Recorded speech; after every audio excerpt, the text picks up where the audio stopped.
A spasso col cagnolino. Una camminata facendo attenzione alle auto.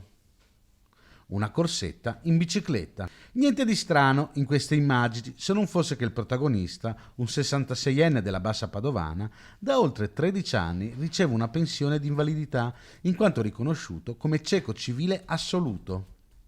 Prima di gridare al miracolo, gli uomini della Guardia di Finanza della Compagnia di Este hanno indagato, coordinati dalla Procura della Repubblica di Rovigo, seguendolo, pedinandolo e riprendendolo mentre svolge attività normali che una persona priva di vista, come lui risultava, non avrebbe potuto compiere.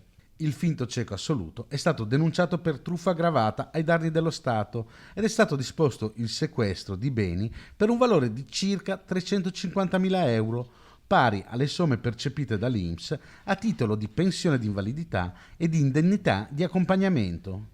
Un danno, questo, non solo allo Stato che ha erogato le risorse, ma anche verso tutte le categorie legittimamente protette che, soprattutto nell'attuale situazione emergenziale, risultano essere ancora più esposte.